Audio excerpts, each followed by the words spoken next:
The evolution of your marketing will be the catalyst for the evolution of your business, and the evolution of your business will provide you with the freedom to focus on the evolution of your life. This is Evolved Marketing with Andrei and Brian. All right, welcome back to another episode of the Evolved Marketing Podcast. My name is Brian Brewer, along with my co-host, as always, Andrei Yermejev. And today we actually have not one, but two special guests.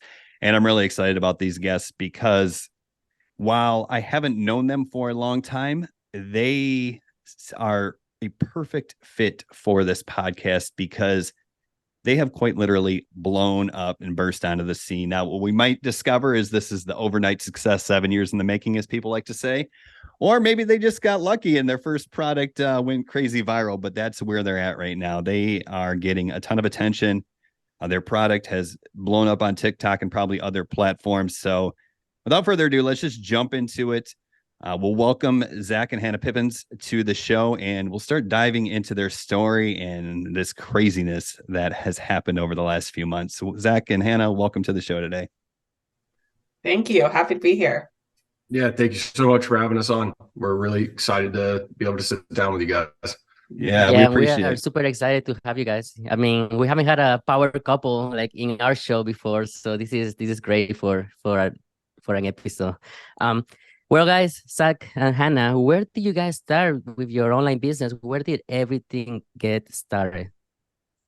So we had our first business was in construction, and my husband's been in construction for, I don't know what, Zach, over 18 15 years. Yeah.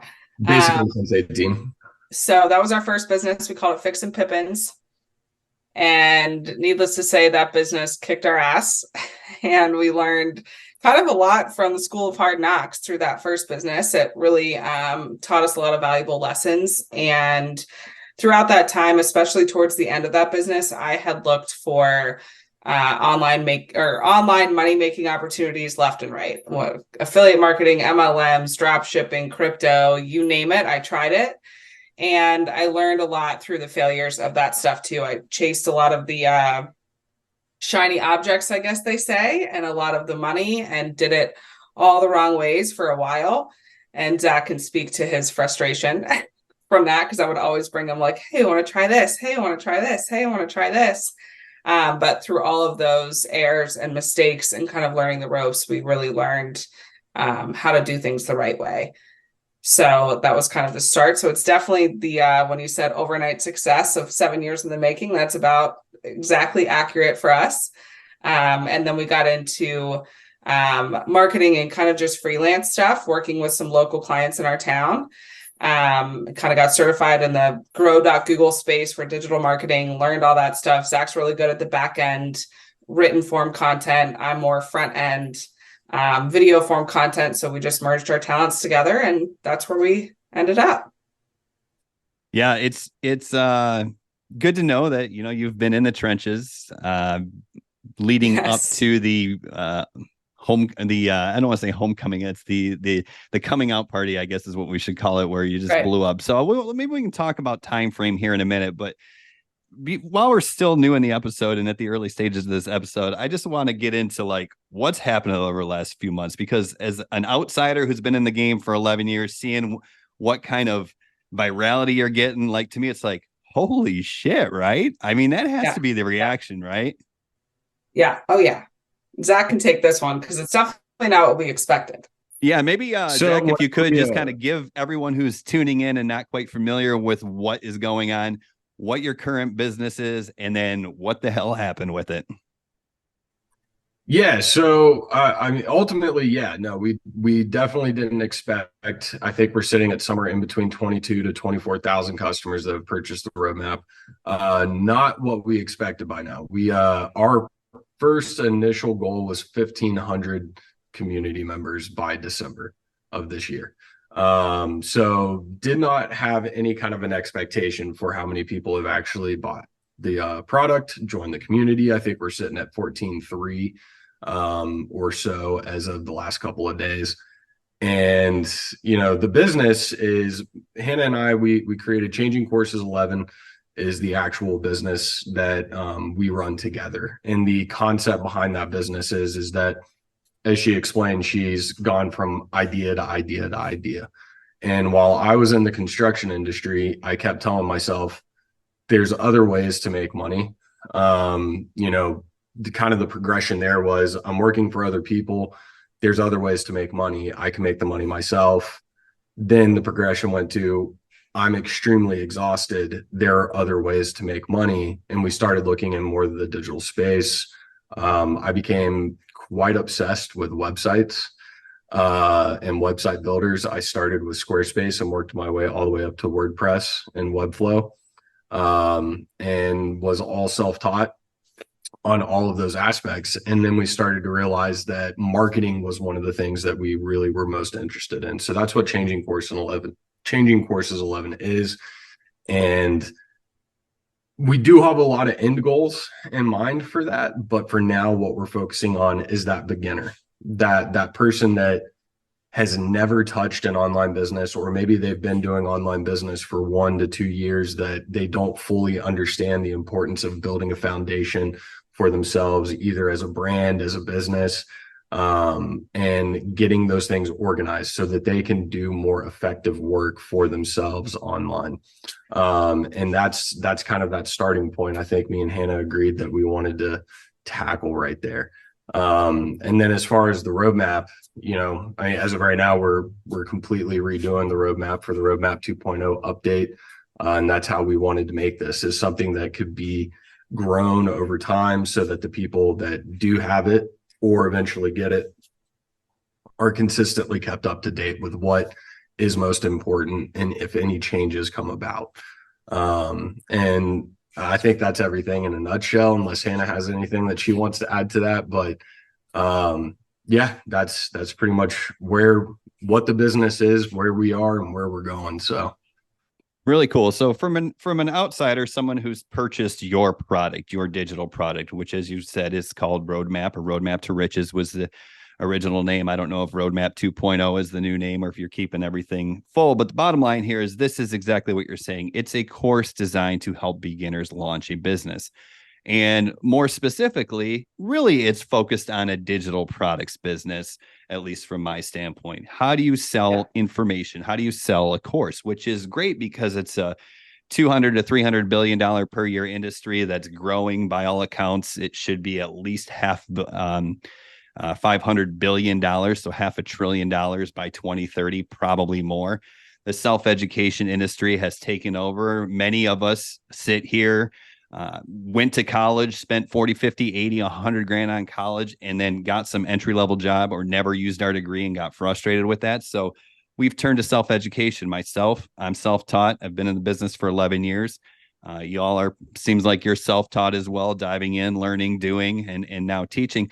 But that's what it is. You created this course that helps beginners step by step learn how to set up a digital products business. I will say, after going through it, it was amazing. It was so clear. It was broken down into bite-sized chunks, so you didn't feel overwhelmed. I was just really impressed with it.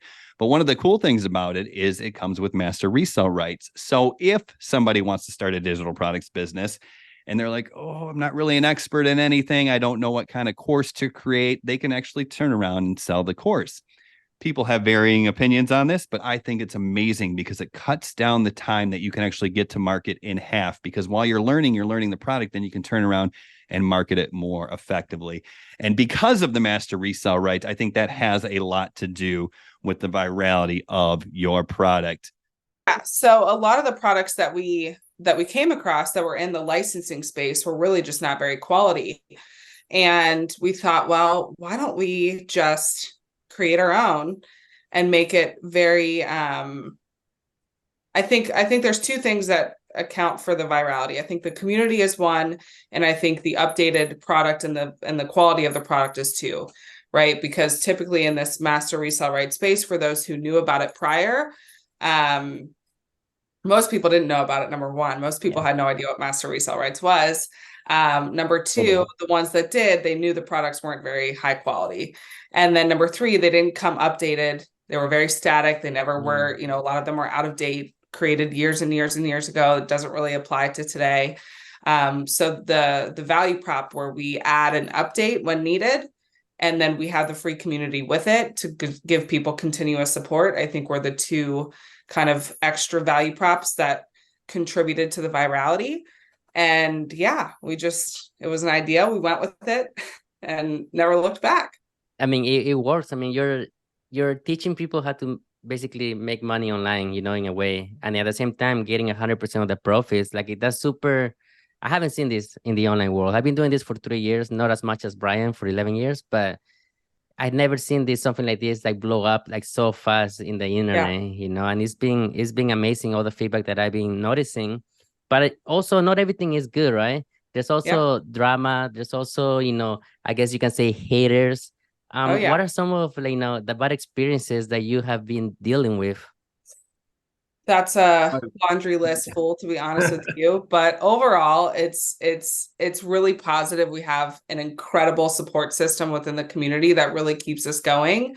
The hate we kind of roll off. You know, I think the hate comes from multiple areas. I think some people's marketing efforts may turn people off, and I completely understand and agree with that. And I think people, you know, they create channels around hate and hating people's decisions and hating people's methods of making money. And they like to cherry pick the things that support their decision. We always talk about, you can go on Google and you can search, you know, is coffee bad for you? And you're going to find a ton of articles that say coffee's bad for you. You can go on Google and say, is coffee good for you? And you're going to find a ton of articles that support your assumption. And so, yeah, I mean, we kind of let the hate roll off there. We honestly take it as a badge of honor. It means that we're doing something good. And when it comes to the drama, it's just no matter what, when you work with this large of numbers, when you're talking about so many people, with just our community alone is 15,000 other communities out there, 10, 11, 13,000. There's always going to be, you know, it's kind of a double-edged sword when you grow this fast. There's always going to be something to deal with, but we take it in strides and we take it day by day. Well, as you all know, and hopefully the listener will find out, my internet did cut out for a second there, as is the case with technology businesses. Yeah. So I'm back now, hopefully for the duration of this episode. So if I do repeat anything that I missed, just let me know, and I'll just kind of let you take over. But you know, one of the questions that comes up is, I just jumped in and heard what you're talking about, Hannah, is the hate and all this stuff, because you've grown so fast. And earlier we were talking about, you know, the master resell rights allowing customers to keep 100% of the profit. So my question to you is, what is the benefit for y'all? I mean, you got to deal with all this hate. You got to lead this community. Yeah. And I know you're probably selling yourself, you know, selling this course yourself, but let's be honest, 22,000 members times $500 a course, you know, that's a lot of money. And I know it's not all going to y'all. So what's in it from you, from your standpoint? Yeah, Zach, you can take that one if you want. I have a little something to say, but you go ahead, because this is a question we get often. So, I mean, we can just put it plain to you guys. If we had to charge a percentage, or let's just say we had to charge some type of a licensing fee for just even $25, with how many people that have purchased it, me and Hannah would have made anywhere from 650 to 1.2 million. We left that on the table specifically because we wanted to prove that there is a better way to do business online. That as a company, you don't have to just sit at the top and say, hey, everybody, if you want to come join me up here, here's what I want you to do. I want you to start by giving me $2,500. I want you to follow the step-by-step process. And then I want you to turn around and sell my thing to other people for $2,500. What we wanted to do was say, like, hey, we're going to be in the trenches with you. And we are going to work with you and prove that if you do some of the stuff that we are teaching you to do, you can convert sales. Right? That's the idea, is lead by example, lead by being right there with them. I use a lot of historical references whenever I describe, but if you think back to World War II, a lieutenant, whenever he was leading his platoon, he never led from behind shouting orders. He led from the front saying, come along. Right? So that's kind of the concept that we went with, is that it meant more to us to prove that there is a better way to do business online. And I think that that's something that the market's looking for. You know, one of the reasons, to answer to the virality piece to it, entrepreneurialism meeting education, meeting ownership, meeting ease and effectiveness. that is something that the market has been desiring for quite some time now. And it's a challenge that we're willing to try to tackle. And on top of that, I think that people were very tired of seeing all of these social leaders and different people like that say, look at my new Jaguar, look at my new Louis, look at all of my new stuff with all the money that you gave me in the hopes that you could beat me. Right? They're just sick and tired of it. Yeah. The market's getting very tired of unethical marketing practices. And so it's not going to change overnight, right? I mean, you can't change people's nature overnight, but what we can do is we can start the process and the conversation and the journey towards that end goal. And I want to hear what Hannah has to say in just a second, but let's talk about what is really going on here, Zach. You had this mission, you had this goal, you wanted to change, you did it the way you felt most proud of, probably, you know, the way you wanted to lead by example. And now you have this huge community, tons of people know who you are. And had you just tried to just sell it or keep 100% of the profit, no, all these people wouldn't know who you are. And that's not a cut on anybody. It's just an experience that all marketers go through. You know, I gave away a free course when nobody knew who I was. Then all of a sudden, 50,000 people knew who I was because everybody else was selling the course. I was giving it away for free.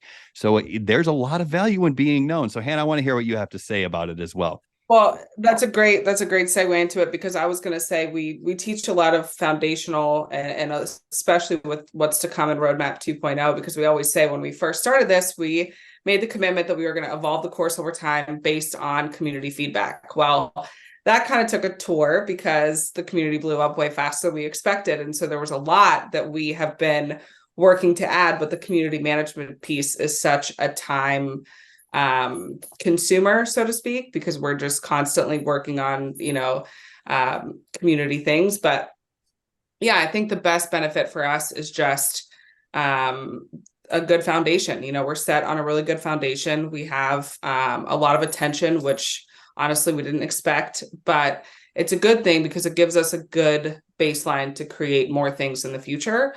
And I always tell people, when you create a business and your goal is to gain the know, like, and trust of your audience over their money, you'll be set forever. If you go in with the intention to gain the know, like, and trust and not get into their pockets, you will be okay.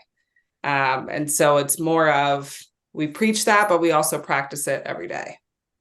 Yeah, I love what Zach was saying about, being in the trenches, because you're like those gurus, that they go to Dubai and they live there and live in the glamorous lifestyle, and they're basically living off money from their students. But the way that you explain it was that you are actually leading by example. You're over there creating content. It's not like you're telling people you have to post 3 times a day and then you don't do it. You get me? So you're there with them, with your students. So that's amazing. Also, Hannah, you mentioned something about community that it gets tiring. It's a lot of work to manage a lot of people. Is it just you two guys right now, or are you guys like outsourcing some of it? It's just us two. We have some community members that have really stepped up to the plate, and really help us. So we definitely have support when it comes to answering questions in the community and being there. We've got features inside where people can book calls with tech support and pay them directly and get some additional help. But yeah, it's still just Zach and I.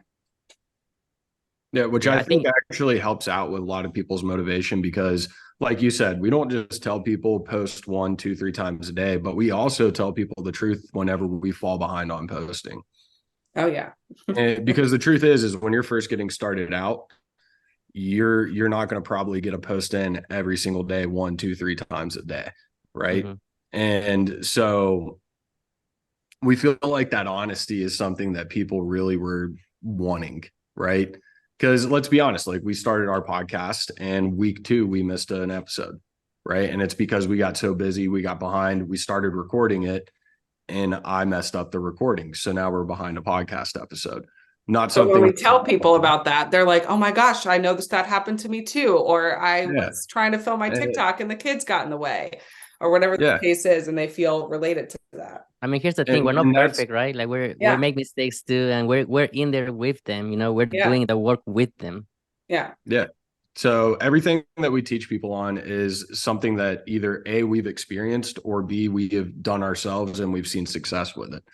And because in the construction industry, one thing that we would always tell somebody if we were a leader in the industry is, I'm not going to ask you to do something that I've never done myself. I'm not going to ask you to dig a hole by yourself unless I've ever dug a hole by myself. Right. And whenever I worked in Lubbock, Texas, that was one of the biggest things from our leaders, our foremans, because you're working in 110-degree weather. You go down into a steel box and it turns into 190 degrees real fast. So it's like those guys really took a lot of pride with, I'm not going to ask you to do something I've never done myself. I'm not going to teach you on something that I've never done myself or I haven't taken the time to learn and understand. What I'm going to do is I'm going to tell you, hey, post 1 to 2 to 3 times a day, because that's how you get better at it. But don't get so mad at yourself if you see somebody else making all those posts. There's a chance they've been doing it for 3-4 years already consistently. So they've created a schedule for themselves. You're still going through that process. For me and Hannah, for example, we're going through the process of our community went from 200 people to 14,200 people, what feels like overnight. But with all of that and all the responsibility that came along with it, we had to start adjusting how we schedule ourselves out. And it continually kept getting adjusted. So we're finally to a point that I think me and Hannah have got a pretty solid schedule and we're excited about it. And hopefully this one doesn't get messed up or anything, but that's the point of being a business owner, is you have to be flexible and you have to be willing to accept the mistakes. You have to be willing to accept the struggles, because not every day is going to be a win. But whenever those wins do come around, they're going to be sweet. And that's the message that we want to send to our community members, is not everybody, like you said, not everybody's perfect. We have good days, we have bad days. I know you guys probably have good days and bad days, right? And that's what people need to understand, is that glamorous lifestyle. I saw the perfect TikTok the other night. It said what Instagram says versus reality. And it showed a country that they have their fancy video out and it's showing the beautiful scenery. Then it cuts over to reality and there's hundreds of people like squeezing past one another. And it shows the truth behind it, right? On social media, people that are our guru leaders, like you said, they can pick and choose exactly what they want to show you. And they're not going to show you the days that they wake up and they're like, man, I just want everything to stop. Yeah. I don't want to be this today. I don't want to do this today. I have failed so many times that it hurts, right? They don't show that. They show I'm out with my girls, I'm out with my boys, I'm on a private jet, I'm eating at a fancy restaurant, I'm doing this, right? That's what they show you, because that sells. It doesn't sell anyone to know that during my darkest part of my life, drug addiction, alcohol addiction, and all of that, never once thought about taking my life. Becoming an entrepreneur, I tried twice. Well, didn't try twice, but got very close twice to wanting to end everything, because it's that difficult. As a man, you look at yourself and you say, dude, I'm failing. I'm failing my wife. I'm failing my children. I'm failing my business. I'm failing. It's a toll that takes on you. And nobody really talks about that perspective. And that's why we lead from the trenches. And that's why we truly believe that this is something that's more necessary than another affiliate marketing program or anything like that, Yeah, that's it's the transparency that the market has been looking for, and the relatability, I think, makes your customers or the people who join your community or whatever you want to call them feel like everything's going to be okay, because when they see you going through the bad times, but also see some of the amazing stuff that has come from it. For example, that same community of 44 or 14,000 people, that's incredible. That's what people want. So what are some of the dark times of Roadmap to Riches with Master Resell Rights? How long has it been going on, first of all, or how long has it been going crazy? And what are some of the dark times that have come up, if you don't mind sharing? No, not at all. So I remember our hard launch date was February 19th of this year. We had kind of pre-launched a little bit end of January, beginning of February. And we launched it for $250. That was the price that we dropped it for in the beginning. And we brought the community together right before, was it May? Zach? May? Did we raise the price to I think it was 497? March. March? No, couldn't have been. No, Anyway, what it was, I don't know. we got the community together and we said, okay, we're ready to raise the price. This is the only time we'll ever raise the price because everyone sells this on their own, right? So it's really hard to like, now there's no way because we can't wrangle in 20,000+ people between all the communities to raise their price manually. But we brought the community together. We were at 300 people. We said, okay, guys, let's vote on the new price. Let's vote on what you guys want to see next. And so each big move that we've made, we brought the community together to help decide what it's going to be. And so we voted on 497, and May was the big explosive month right after we raised the price. And it went from 3 to 9 really fast. And then we moved over to a different platform. Now we teach on Kajabi, and we moved over around 9,000 there. And then it boomed from 9,000 to 14 and a half, or whatever we're sitting at now. But yeah, some of the struggles is just, number one, I get so hesitant to speak on this because I never want anyone to feel bad, right? Or like, oh, poor them. I never want people to play the sympathy card with us. But it's hard. There's a lot of people that, not a lot, I would say a really small portion of the community that just treat it like a cash cow and kind of market it in a way that we would never want. We never wanted it to be sold as a get rich quick scheme. And so we hate to see that.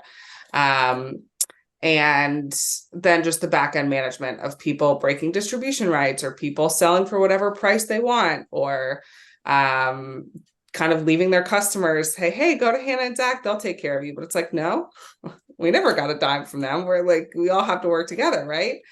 And so some of the management pieces on the back is really time consuming. And then of course that just adds pressure to the course creation side, because like I said, it blew up a lot faster than we anticipated. So a lot of the time that we had in our head allocated to building, additional modules to the course and building that out and really refining it and making it what we had the vision of, was put on hold because there was so much management on the back end. So it's every day it's something, every day it's something new. But we've got a lot of support in the community. We have some people that really help us out, and it's really a team effort, and we're very grateful. Yeah. And I don't think a lot of people actually realize how much of a strain. We're still human over here. Right. Yeah. And I think a lot of people forget that, and they think like, oh, Zach and Hannah, they're doing super great in their life. They're fine. But no, like our relationship has struggled over the last 9 months. Yeah. We hit some low points in our relationship. We've argued, we've fought, pretty nasty ones. Yeah. I'm not a lot of stress. I'm not the meanest guy in the world, but me and my wife over the last few months have been able to be pretty mean to one another, right? And say things that we regret and didn't mean to say. And it's all because of the pressure of the community and the pressure of the business and the pressures and the pressures and the pressures. And I think that a lot of people do tend to forget that. And understandably, a lot of people go into an opportunity thinking, especially when they hear some people claiming, oh, I made $1 million with this, right? So then they look at that and they're like, this is my ticket out. This is my ticket out. And then they start to get really selfish and they forget that it's about service first, not Friday night beer money first. Right. Yeah. And so I think that a lot of people just don't even see that too. And they think that me and Hannah are just over here kumbaya on it. And there's a lot of moments where we're ready to give up, we're ready to throw in the towel. And I think a lot of entrepreneurs hit that on a regular basis. Especially new ones, even the ones that have been doing it for a long time. I know you've been doing it for 11 years. I'm sure you've even looked and said, man, is it worth it to keep trying, keep going? I can promise you, I tried to get a job before, and after being an entrepreneur, and yeah, it's worth it. Keep going. It's not a lot of fun to go back and work for somebody, but the truth is that there is a darker side to entrepreneurialism that I think a lot of people fail to talk about in the online space. Yeah. And I mean, especially when they see the money, like they see how much money you're making and stuff like that, and they just think everything's perfectly fine. But the reality is that there's more money comes more problems, and just how you say, the pressure the pressure is there. I mean, I also have a community and I have to show up for them every single day. I mean, there's times where I don't want to talk to nobody. You get me? Yeah. Like Oh, I even yeah. told my wife, I don't even want to get up today and do something, go on my coaching call with my students. Like I don't want to do it, especially because we're there for them, but at the same time, they don't know what's going on here. They don't know what's going on with my family, with my life, my daughter, my situation. They don't know that, but it's not like I have to show it to them exactly, right? I have to show up Right. for them. Yeah. You get me? So Well, as a leader, other it's your job to show up and not be like, exactly. hey, I've got a whole lot of problems going on right now. It's your job to show up and say, like, all right, guys, I understand. Let's go. Let's keep pushing. And you almost have that pressure to show up and be perfect, but knowing that not really, right? But I mean, that's what differentiates a good leader to a bad leader. You get me? If you're gonna show up for your people, even though you're going through hard times, then that means you're a good leader. Because I joined programs where the leader or the mentor is always sick. You get me? So it gets close to the coaching call on Friday or whatever, and somehow 2 days later, 2 days before, he has like a sore throat, he can speak right, and this has been going on for so many months. You get me? And I'm like, dude, are you gonna teach people? Are you gonna Hey. like mentor people? Like, what's going on? So that's a program that I don't promote anymore. But I mean, I did it, right? But Yeah. it happens. I mean, it happens. Yeah, I can understand I did have a I can understand one day just being like, all right, man, my throat's right. a little itchy. You're doing it every week. Like, I mean, I lead a No. men's call every Wednesday night. And there's been, I think, 2 calls where I'm like, guys, I just cannot make it tonight. I'm sorry. Can't make it. I'll make it up to you guys. But like, if you do that every single No. like, I'm telling you, it's been like months. And sometimes he has other people do it for him as well. But anyways, I wanted to ask a question though about your program. What if somebody breaks the rules? There's bad marketers out there. Do you guys have a way to fix the issues when somebody resells? Because it's Master Resell, right? Like they can basically do what they want with it, right? Is there a way you guys have like a authority over that? No, so yeah, there is a way. So we do have the license, and of course, the roadmap 2.0 is being designed twofold, right? We want to be able to address some of those issues and address those issues more effectively. As it stands right now, yeah, there is a license agreement that's attached to the product. And there's supposed to be a process. And do people try to beat that system? Yeah. And the way we see it is if you're trying to beat the system, that is a lot on you, right? 2 people come out, we give away what we give away. And like we had stated at the very beginning, if Hannah and I had to try to take a portion of this, we could have made anywhere from 650 to 1.2 million, right? We could have made a lot of money, but we decided to give it away. And all we asked for in return was just respect us, respect the license, respect the process, respect the product, respect me and Hannah. And that's all we asked for in return. And unfortunately, not everyone does that. And that's on them. I mean, I can't control you being a good person. I can't. If you spend your life controlling other people being good people, you're going to bang your head against a wall until it goes flat. And that's just the truth. Bad people will do bad things. People will do mistakes as well. And we address those. And it's just, yeah. I mean, you just cannot control every situation. Now, as far as reaching out to people, like we will reach out to you. We had a gentleman did something and we reached out to him. And we said, hey, and I'm stern. Hey, dude, you're breaking the distribution rights. There's a license agreement. You agreed to it. This is against the license agreement. I'm going to need you to stop. And most people come back and say, my bad. I didn't know I could do that. Right. And little annoying, right? Yeah. Because you're like, all right, man, you should have just read. And if you had a read and you had a question, you could have reached out, but maybe next time read a little bit. But that's another portion of all of this that has to be addressed, is that personal responsibility aspect. But I would say, babe, you can correct me if I'm wrong, 90 to 95% of the people we reach out to, they're like, I really genuinely didn't know. Yeah. That's my bad. I won't do it anymore. We do get the occasional person that pops back and says, yeah, what are you going to do about it? And we call our legal team. And then we just go from there. Yeah. And I would say too, I would say 95% of people don't cause the problem. There's always, and I always say this, in any opportunity, In any business, in any company, in any situation, you're always going to have the couple people that cause the problems. And I would say an overwhelming majority of people are supportive and there to support us through those versus cause the problems. Unfortunately, the problems have to be attended to pretty quickly, which is that time consumption piece that we talk about. But majority of the time we're really supported, and it's not, there's just a few people that cause the problems. And we're lucky that when we first started this, we learned a big legal lesson. Our first, our distribution rights was one simple page. And pretty quickly after, I think we were like 2-3 weeks in, and that turned to 14 pages real quick. We were about 200 people into the new community. And within, like you said, about 3 weeks, we had to have that completely redrafted to address all the things that were going on. Zach always made the comparison. He said Tide Pods never knew that teenagers were going to eat Tide Pods. So they had to put it in their terms and conditions. Hey, teenagers, don't eat these. No amount of lawyer ever sat down and said, hey, you think people are going to eat these things?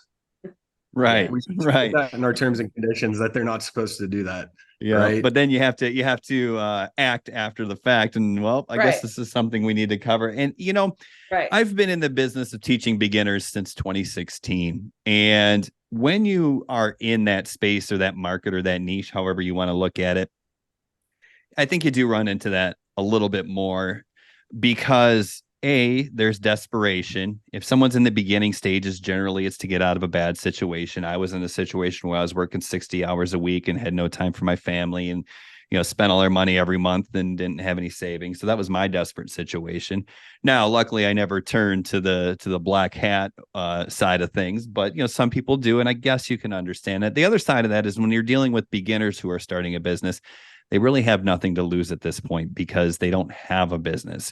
If you deal with a multi-million-dollar marketer, they have their reputation. So they're less likely to go outside and play in the gray area. But the fact that 95, probably more, but at least 95% of the people are above the board doing this the right way shows how important it is for you to be above the board with your marketing, because you seem like genuinely nice people who care for others. So you tend to attract genuinely nice people who care for others. Whereas if you're just this scammer, then you're just going to attract scammers and life is going to be difficult. So one thing that came up earlier that I want to address as kind of a lesson is you talk about the pressures that fall on you.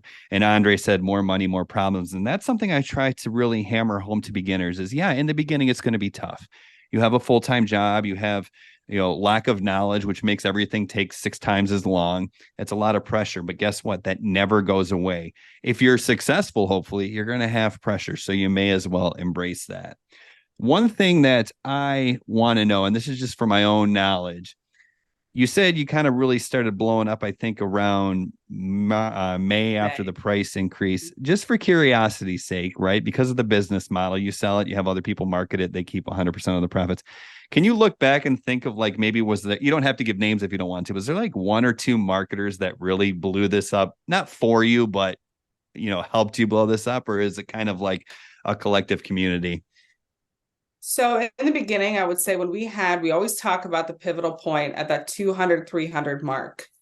And we had, some people at that 300, 350 mark, right when the price increased. I think the price in the beginning was really low because we had limited training. So we did that, strategically. That was a part of the deal and a part of our plan. But once we hit that $497 price, it attracted more people because I think they thought, oh, well, it might be worth something. 250 was a little too low. They were like, what am I possibly going to learn that's so great for 250? Then from the big marketers' perspective, they're like, I don't even want to get out of bed for a $250 sale, but I can talk about it for a $497 sale. So that started attracting, I think the price increase was a pivotal moment. And that started attracting different leaders from different places. And so, I would say there was a handful of people that really, I remember, gosh, I don't do it anymore. Time doesn't allow, and hopefully it will soon back when we're done with Roadmap 2.0 and I come back to Nashville. But I used to go live twice a day on TikTok And it was every morning, every night. It was sales coming in. I would go morning and night, morning and night, morning and night. And there was the TikTok was the platform that really blew it up first. And so the strategy was for a lot of marketers was they would go live. And that seemed to be the ticket. That seemed to be the thing that really connected with people the most. And then just recently, it took storm on Instagram and Facebook. And so it's kind of been a domino effect. I always see things happen that way, I feel like, and you see it kind of TikTok first, then Instagram, then Facebook. And that's kind of the trajectory of how things grow. But yeah, I would say there's been a couple of people that really helped bring it. But if we look at the numbers on the back end, there is not one specific person with our community that has taken it all. I mean, it's not 1 to 2 to 3 people that have blown it up. I mean, it's pretty spread out. There's people with 3 to 4 to 5 sales, and there's people with, in the hundreds. But it's pretty cool to see how, I wouldn't say evenly spread, because these things are never even. And there's a lot of people that come in with never intending on reselling the course. They just want it for the community and the networking, the education. And we always want to serve those people too. We love when those people come. I would say 30% of our customer base never intends to resell the course. They just came in to be a part of the whole movement. And that's our favorite. But yeah, when you look at the numbers on the back end, it's cool to see how it's more evenly spread than someone would think. Yeah, I think that towards the beginning, we did have a few people that came in. I'm not a name names kind of guy, but I mean, we had a few people come in and they started doing the whole, this is the new opportunity. This is what's going to get, and you're on the ground floor. And they went that marketing style, and we tried our best to get ahead of that. But again, like you said, with Master Resell rights, a lot of this falls onto the plate of the individual that's running their own business. There wasn't enough control there to be able to stop them entirely. So we had to let them market how they wanted to market. And it caused a lot of problems. I mean, a lot of people, I tell people all the time, it's like, you might have meant the best intentions saying, hey, babe, I love you. You look beautiful today, but like maybe you put your hair in a ponytail, right? Like you meant the best intentions, but your wife heard the worst outcome. And now you're in a lot of trouble. You're sleeping on the couch. Like sometimes what you do, you don't realize what you leave behind, right? And so some of those actions left behind a wake of destruction that we were caught cleaning up. Yeah. And so that kind of sucked, but it also brought a lot of people in, right? And a lot of those people that it brought in, once they realized exactly what it was, their whole attitude changed. And it was really cool to see. They're like, I didn't realize this is what this was, but like, this is dope what you guys started here. Like, I'm on board 100%. This isn't what I was sold, but now that I'm here, I'm really excited about this. Yeah. Right. And that's one of those things that I think Hannah and I, like right at the beginning, I don't know if anybody saw it, but we really came out strong against income claim content. And we came out hard against it. I don't know if you guys saw that or not. And that's just the stance that we take, because like you mentioned earlier, the desperation portion, I believe that wholeheartedly appeals to desperation, period, end of story. I understand that a lot of people think that it's that, man, I'm inspired by what you do and I'm inspired by your success, right? But not really. They're sitting there reeling in their head, well, if I get 5 sales a week, or if I get 10 sales a week, I could pay off this credit card debt. I could buy this. I could do this. I could take my family here. They start reeling through their head on that desperation level, and it creates a false sense of hope and almost a sense of entitlement to the success. Right. And that's interesting. Yeah. So that's where we saw a little bit of our blow up as well. But now that we've got a couple of communities and we've seen a big separation, I think Hannah's correct. We've got a lot more people who believe in that there is a better way to do this. Yeah, absolutely. I'm gonna just want to touch on one thing you said, then I'm going to turn it over to Andrei, because I know he has a question for you. But when you said something like what you built is pretty dope, and I loved it, because that was my introduction to Roadmap to Riches. I'm a mid-sized marketer, and so when something like this takes off, I'm going to buy it just to see what it is. That way I can give my opinion. And I'll be completely honest. I come into this, well, what is this? This is some budget opportunity. This is some knockoff opportunity. I went through the same thing with the System.io software when I first went into it. I was like, what is this? Some ClickFunnels knockoff? I bought it. I went into it. And I was like, holy shit, this is actually really good. And that was my experience with your program. I went into it and I was like, well, let's just get educated that before we speak too much on it. And I went through this and the light bulbs went off. I'm like, this is perfect for beginners. And your ability to lead people step by step through the process in bite-sized chunks. I'm like, this is amazing. I've created multiple courses in my life. I was like, this is better than I can do from a step-by-step standpoint. I was like, this is incredible. We got to get this out to beginners who want to sell products online. So thank you for that. And it is pretty dope. So I'll go ahead and turn it over to Andrei here to follow up with that. I mean, if the product is good, it's gonna sell, right? So Yeah. one thing that I did notice though, because I'm in the affiliate marketing space, like I've been doing this for 3 years, just fully affiliate marketing. I have noticed some people that were doing affiliate marketing jump into Master Resell, right? Did you guys get any type of backlash from other affiliate marketers talking about your business model? Well, Yeah, one of my so- most effective and successful marketing campaigns was the shiny object. So right at the beginning, a lot of the what was that one by Dave Sharp? Legendary marketers. Legendary, Marketer. which we love. And we've got a lot of people in Legendary. Like, no hate from us. Like I'm the type of guy, I don't care what you do until you insult my wife, my children, or anybody else in my family, which is the roadmap community. At that point, I care. But until then, don't really.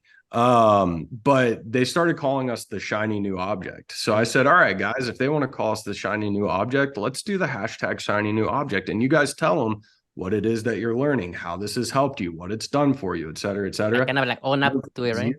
Yeah. What? Where Kind of like owning up to it, right? Yeah. Yeah. Well, it went from 0 views to like 750,000 views in just 4 days. After that, never heard another word from them. Yeah. Well, no, I think for us, we had a lot of hate from the affiliate marketing space and a lot of support. We always told people it's not a it's not a, what did they say? It's not an either or. Master Resell writes, yeah, it's either or. It's an and conversation, and they go really well together. And a lot of what we include in Roadmap 2.0 are opportunities for people to share their affiliate links. Some of the people that had the most success with selling the roadmap, they'll send their welcome email to their customer and say, hey, here's to get set up and get a head start. Here are the links below, and they're their affiliate links, right? They go hand in hand really well together, and you can apply anything that you learn in the roadmap to affiliate marketing. And so we had some hate that, in the beginning, and then it turned into hate from the network marketing companies. And we get a lot of backlash from that space now, not even so much the affiliate marketing. I think the affiliate marketing and Master Resell rights has come together in a really beautiful way. Like I said, they go hand in hand really well.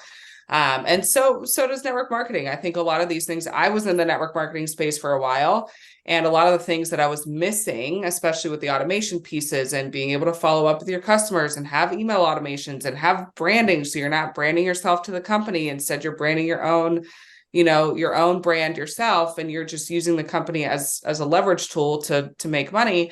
Those are the things that I missed, and I was excited to share. And so it's sad to see some of the hate come from that space, but there's equally just as much support, if not more.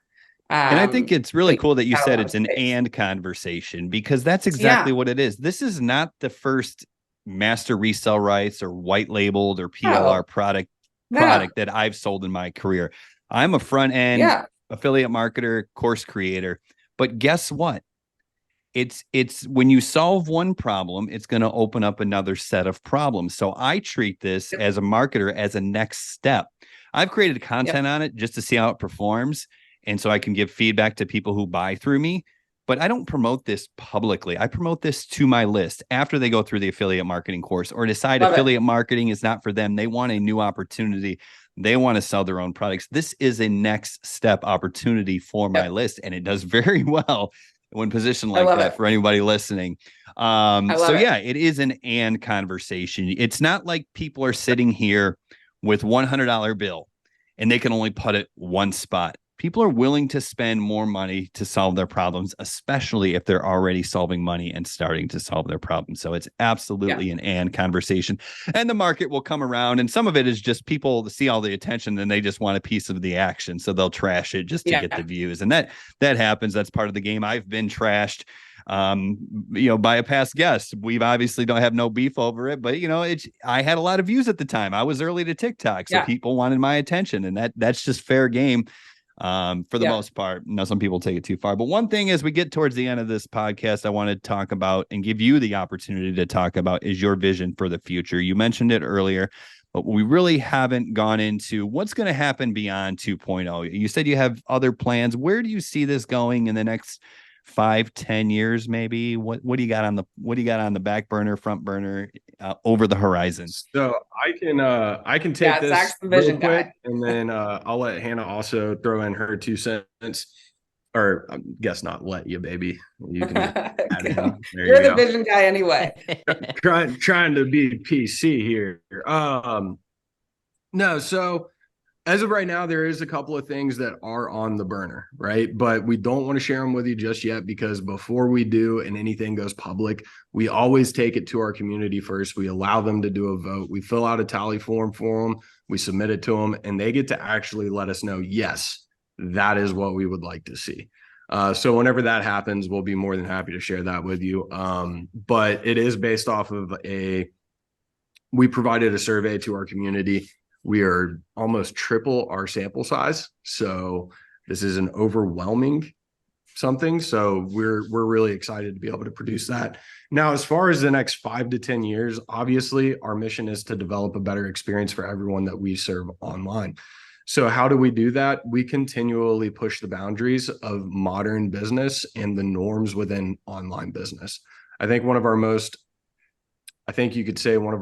passionate goals is to really change the conversation, open up a more positive dialogue, because you see a lot of hatred between affiliate marketing, multi-level marketing, and all these different people that they think that the only way for them to get attention is to go out and say something negative or disparaging about somebody. No. Look at the people who are doing this correctly. And I mean, now granted, they have a lot of money behind them and they have a lot of time to be able to afford this, and they have a whole team, but Apple has never sold me an iPhone by saying that Samsung's a piece of shit, that they've sold $14 billion worth of iPhone, that they've done this and that they're no, they've never once done that. Their commercials are tailored towards the creative, the professional, the businessman, the simplistic. Their whole thing is simple, elegant, and efficient. That's their whole shtick. And they stick with that whenever they're marketing. And that is how we want to see people take their online business and be able to start marketing themselves. So of course we have more courses that we have planned out in the future. I think we do have one product that we're working on. I'll let Hannah decide if she wants to drop the name now or not. I think it's a pretty cool name, but I'll let her decide, because we actually didn't really talk about what we were willing to share or not share on that front.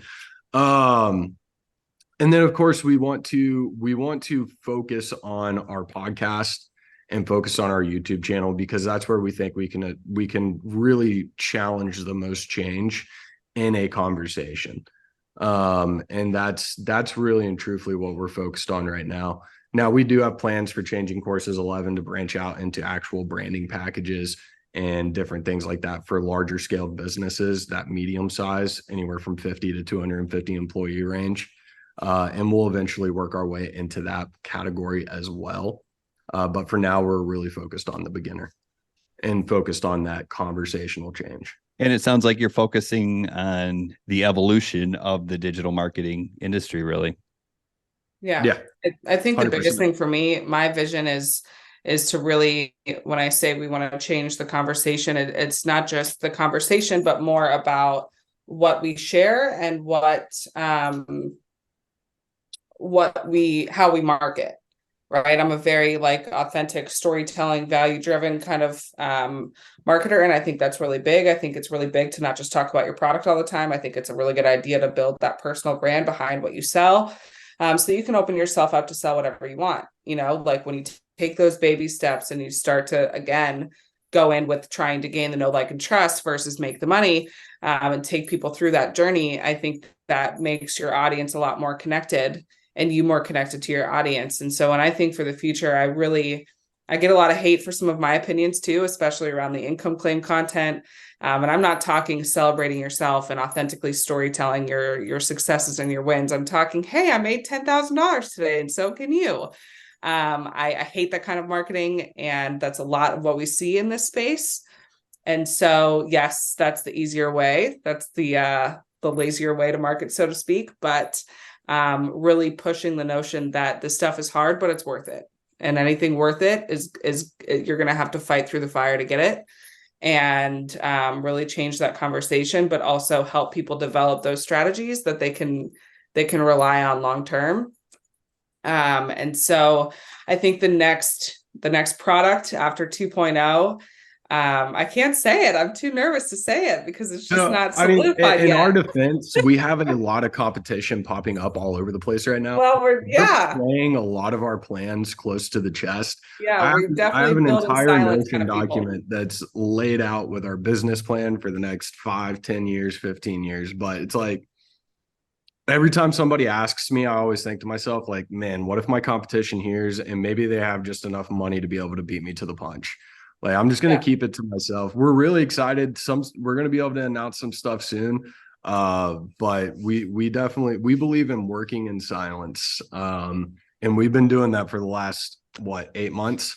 Yeah, I think people have been looking back like, God, what are Hannah and Zach doing over there? Like, well, there's a lot of stuff that we do. We always say build in silence. It's part of our mantra, so to speak, even to close people in our life. But yeah, I think just the overall vision for me is just to continue developing and just a community is really important to me. That's what I always had a dream of even when I was 16, 17, 18 years old.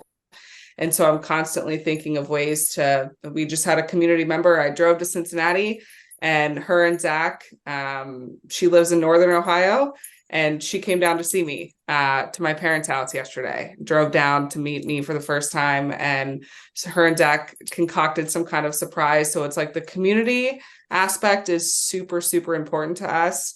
And so then just thinking of ways to really help and grow in that networking piece, because I think that's one of the biggest aspects people forget is just the ability to network and get to know people. And so there's a lot that we have planned, and hopefully we can do another episode when the next product comes out and we can touch base in another 6-8 months. Yeah, you're always welcome to come back on, especially if you're launching new things. And we're not going to press you on names or specifics because we don't want you to regret your experience here on the Evolved Marketing Podcast. We haven't regretted anything, and we'll definitely have to have you guys on our channel sometime soon too, and return the favor. And well, why don't you episodes?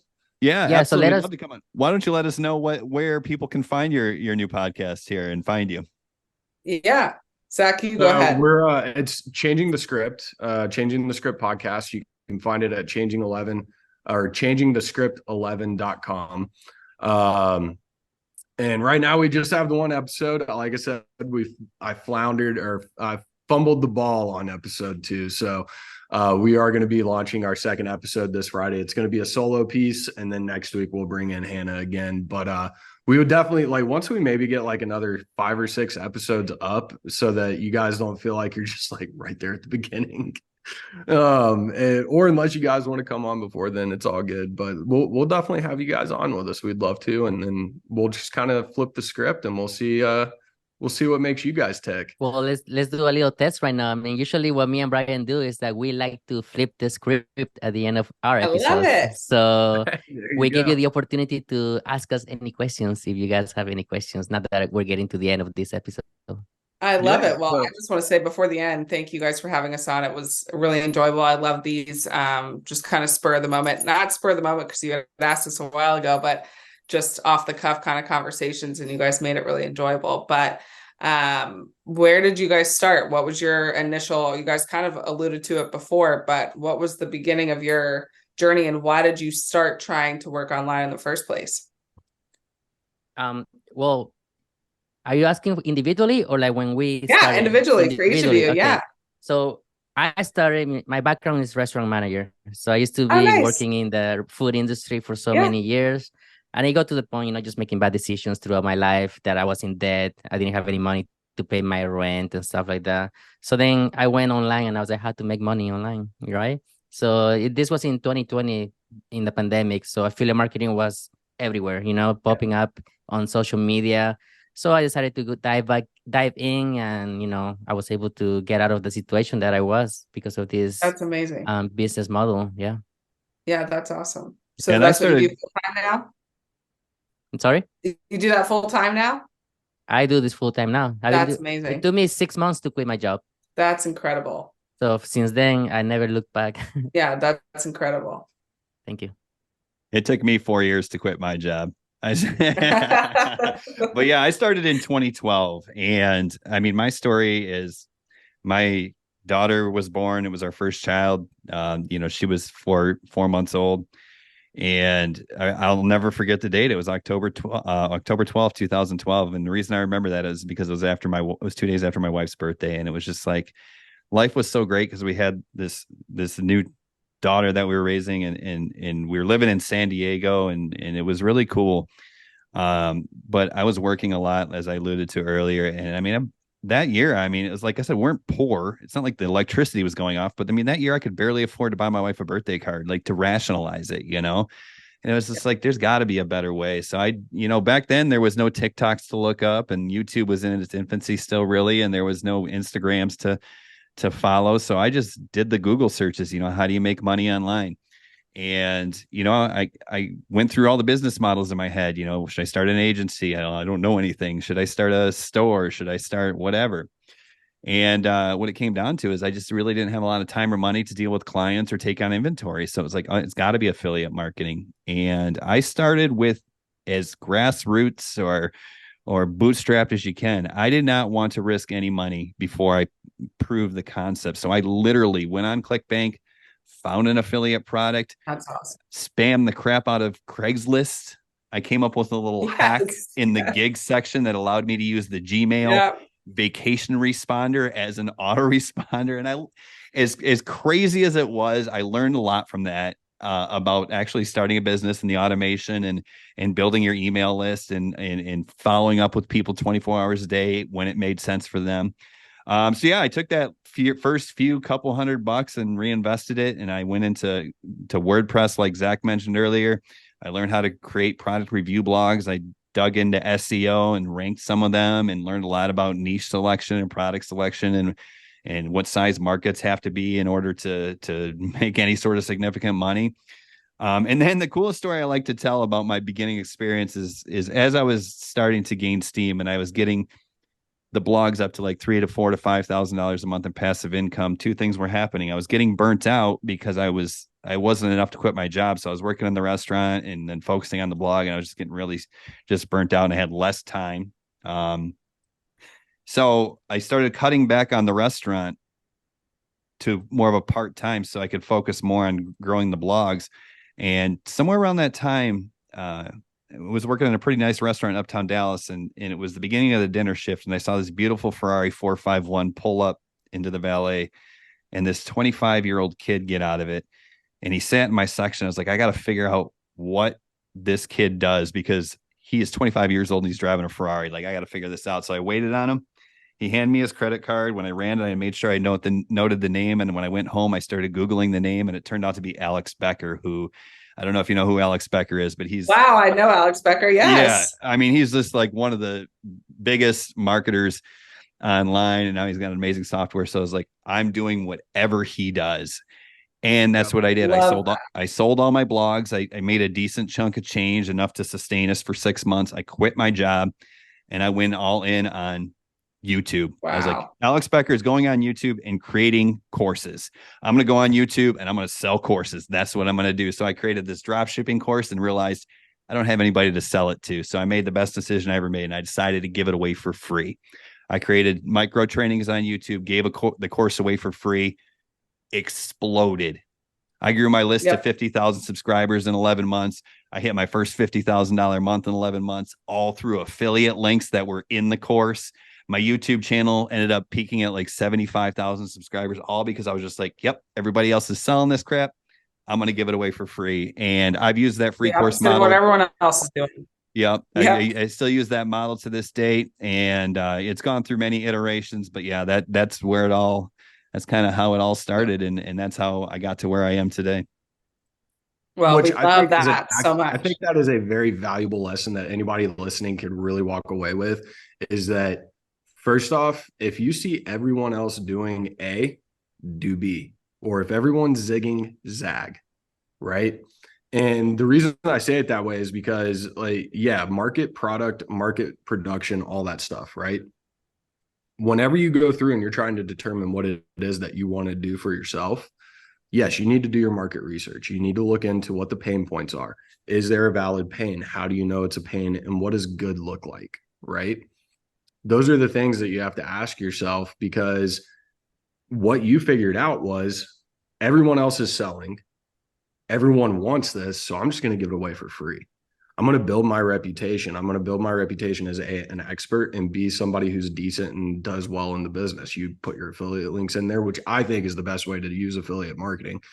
And then you turned around and you started monetizing off of your email list. And I think people forget that email lists are far better than any YouTube following or any TikTok following. You could have 200,000 TikTok followers, right? 120,000 Instagram followers. But if you don't have an email list, Well, what are I you will doing? say I'll leave this point just on the email part because that's a huge piece. Because I'm not the email marketer, but thank God for Zach, because I'm more of the, like I said, the front end marketer.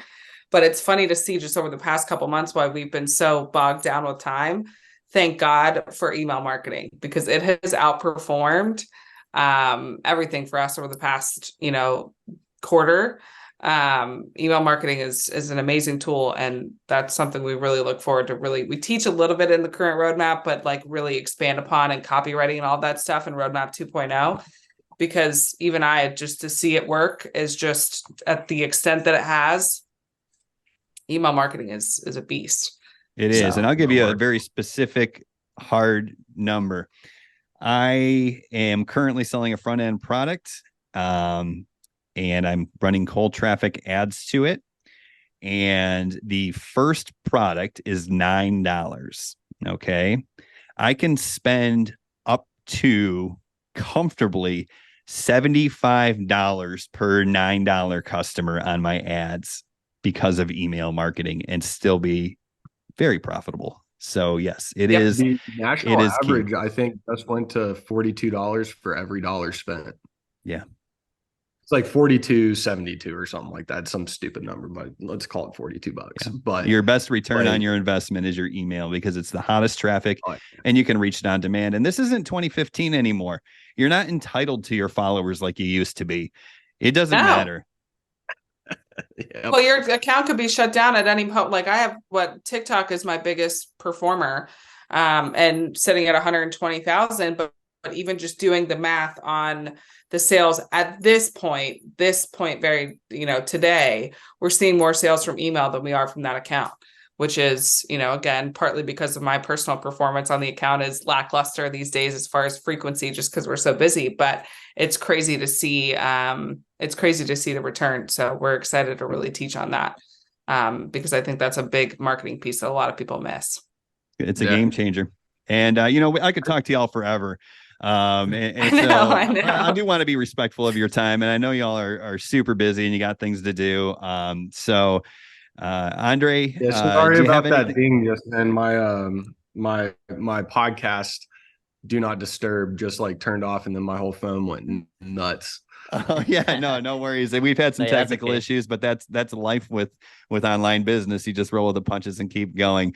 Yeah. Obviously, I want to thank you, but I do want to give Andrei the opportunity to chime in and see if there's anything he wants to finish us off with here. No, yeah, we appreciate your time first of all, and we thank you Thank for you, the guys. knowledge and all the experiences that you guys have shared on this podcast. I'm sure it's gonna be really valuable for our listeners. And if you are a listener, go and check out their podcast, because I'm sure there's gonna be way more information that you guys can learn as well. Yeah, absolutely. Yeah. We'll make We sure thank to. you so much. Can't wait to have you on ours. Yeah, we're looking forward to it. We want to come on. We want to have you back, and whenever you're ready, you're more than welcome, because there's a lot of things I Yeah. still want to talk to you about. We'll go ahead and link the podcast in the show notes or the video description, depending on where you're watching this episode. Zach and Hannah, thanks again for your time. Thanks again for your stories. Thanks again for your knowledge. And listener, thanks for tuning in. We'll see everybody on the next episode of the Evolved Marketing Podcast. Bye, everybody.